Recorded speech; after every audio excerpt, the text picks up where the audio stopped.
Hello friends, नमस्कार, आदाब। Welcome back to my channel RKD review injection. आज review करेंगे मूवी तंगलान। वैसे तो इस फिल्म का इंतजार मुझे 15 अगस्त से ही था, लेकिन अचानक हिंदी बेल्ट में इसकी रिलीज डेट आगे खिसका दी गई। चलिए, जो होता है अच्छे के लिए होता है। स्त्री 2 की आंधी में जैसे वेदा जैसी अच्छी फिल्म कहाँ उड़ गई पता नहीं चला।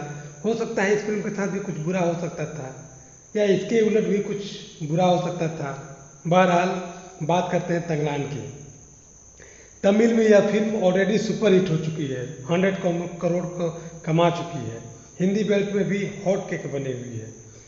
पा रंजीत के निर्देशन में बनी यह फिल्म बेसिकली बहुजन समाज के इतिहास की, भारत भूमि के मूल निवासी नागवंशियों के इतिहास की प्रतीकात्मक फिल्म है। बुद्धिजीवियों के लिए यह अद्भुत और द्वितीय फिल्म है।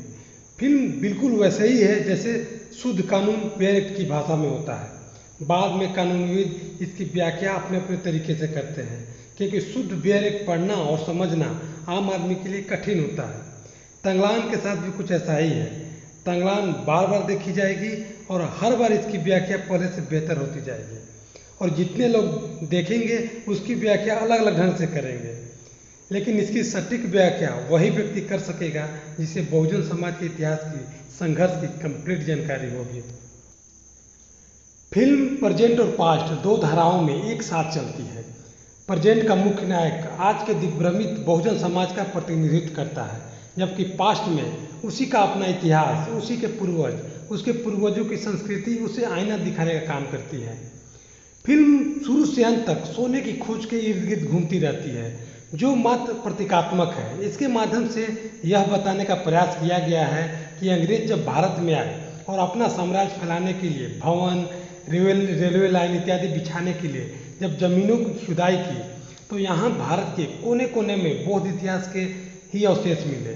हर जगह बुद्ध की मूर्तियाँ टूटी फूटी मिली, कहीं टूटे हाथ मिले, कहीं पैर मिले, कहीं टूटे धड़ मिले और कहीं कटे हुए सर। अंग्रेज भी हैरान थे कि इतनी बड़ी सभ्यता भारत से नष्ट कैसे हुई। अंग्रेज खोजी प्रवृत्ति के होते हैं। इन्होंने धीरे धीरे पूरे बौद्ध इतिहास को खोद निकाला।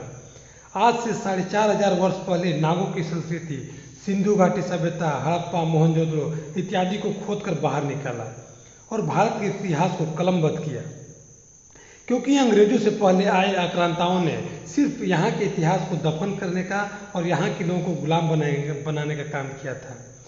भारत से बौद्ध इतिहास को मिटाना मुश्किल ही नहीं, नामुमकिन है, क्योंकि इसके सबूत पत्थरों पर दर्ज हैं, जमीन के अंदर कोने कोने में दफन है, और जहाँ बुद्ध की मूर्ति तोड़ी नहीं जा सकी वहाँ रूपांतरित कर दी गई, कपड़ों, आभूषणों, रंगों से ढक दिया गया। भारत के जितने भी बड़े बड़े मंदिर हैं सब बौद्ध विहार हैं, और उनमें स्थापित मूर्तियाँ बुद्ध की हैं, जिन्हें अलग अलग देवी देवता का नाम देकर पूजा जाता है। भारत के मूल निवासी नागवंशी लोग जो कभी बौद्ध धर्म माना करते थे, वो आज अपनी संस्कृति भूल चुके हैं, और जिन्हें जो धर्म पकड़ा दिया गया वो उसे मानते चले आ रहे हैं। इसमें दोष उनका नहीं है, क्योंकि उनके साथ ऐसा षड्यंत्र पूर्वक किया गया। भारत भूमि को लूटने वाले प्रथम आक्रमणकारी आर्यों ने जब इस भूमि को कब्जे में लिया, तब यहाँ के मूल निवासियों को सदियों तक गुलाम बनाए रखने के लिए इनके सारे मानवीय अधिकार छीन लिए। न शिक्षा लेने का अधिकार दिया, न संपत्ति रखने का, न अच्छा घर बनाने का, न अच्छे कपड़े पहनने का, न अच्छा खाना खाने का, और न ही स्वाभिमान से जीने का अधिकार तो था। बस तो इतना कि बिना पारिश्रमिक के उच्च वर्णों की सेवा करना, और जब तक वो चाहें जिंदा रहना। उन्होंने अपने धर्म और पाखंड की आड़ में सदियों तक इनका शोषण किया। अंग्रेजों को चाहिए थे बहादुर, निडर, मेहनती लोग, और अछूतों से बेहतर कोई हो नहीं सकता था। और अछूतों को भी किसी मसीहा की जरूरत थी, किसी के सहानुभूति, प्यार, सम्मान की जरूरत थी, अपनी आर्थिक विपन्नता को दूर करने की जरूरत थी। यही वजह है कि दोनों एक साथ आए। अछूतों ने अंग्रेजों को भारत जीतने में मदद की, तो बदले में अंग्रेजों ने अछूतों के लिए शिक्षा के द्वार खोल दिए। अपनी सेना में अछूतों की भर्ती लेने लगे, जिससे अछूतों की जिंदगी में बदलाव आए, ये विकास की मुख्य धारा से जुड़ सके, और मूल निवासी कौमों में भी पढ़ लिख कर विद्वान पैदा होने लगे, और इतिहास को पुनर्जीवित करने में पीढ़ी दर पीढ़ी लगे रहे। ऐसा नहीं था कि अंग्रेज यहाँ के मूल निवासियों के बड़े हितैषी थे। आखिर वो भी तो यहाँ आए थे इस देश को लूटने ही। तो उन्होंने भी समझदारी का रास्ता चुना। उन्होंने उन जातियों से ज़्यादा पंगा नहीं लिया, बल्कि उनके बनाए सिस्टम का लाभ लेना ज़्यादा उचित समझा। उन्होंने भी यहाँ के मूल निवासियों का खूब शोषण किया, लेकिन उस जातियों की अपेक्षा थोड़ी दयालुता और न्यायप्रियता भी दिखाई। यही कारण रहा कि अंग्रेजों भारत छोड़ो की मुहिम जोर पकड़ ली। क्या आपने कभी सुना है मुगलों भारत छोड़ो, जो अंग्रेजों से जस्ट पहले भारत पर राज करते थे, और ये भी भारत भूमि के आक्रमणकारी ही थे। तंगलान फिल्म नहीं बल्कि सिनेमाई करिश्मा है। कोड लैंग्वेज में मूल निवासियों का पूरा इतिहास और संघर्ष है। भारत के मूल निवासी अर्थात आज के SC ST OBC के इतिहास का सच्चा आईना है।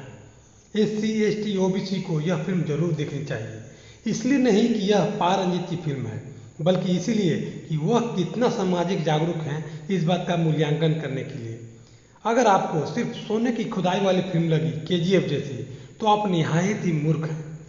आपको अपने इतिहास की कोई जानकारी नहीं है। साउथ इंडस्ट्री तारीफ की हकदार है। वहाँ के निर्माता निर्देशक बहुसंख्यक समाज के इतिहास को, उनके नायकों को, उनकी समस्याओं को लगातार सिनेमा के माध्यम से लोगों को दिखाने का काम कर रहे हैं। और वहाँ के दर्शक का भी आभार प्रकट करना होगा, जो यथार्थवादी फिल्मों को सपोर्ट करते हैं, थिएटर में देखने जाते हैं, जिससे निर्माता निर्देशकों का हौसला बुलंद रहता है और ऐसी फिल्मों को लगातार बनाने को प्रेरित होते हैं। अगर आप थंगलान जैसी और फिल्म देखना चाहते हैं तो आप असुरन, कर्णन, सरपट्टा परम्बई, जय भीम इत्यादि फिल्मों को देख सकते हैं। ये नेटफ्लिक्स या प्राइम वीडियो पर आसानी से मिल जाएंगे। थंगलान फिल्म को मेरी तरफ से 4.5 स्टार आउट ऑफ 5। और ऐसे ही वीडियो देखने के लिए वीडियो को लाइक कर दें, चैनल को सब्सक्राइब कर लें और बेल आइकन को भी हिट कर दें। धन्यवाद।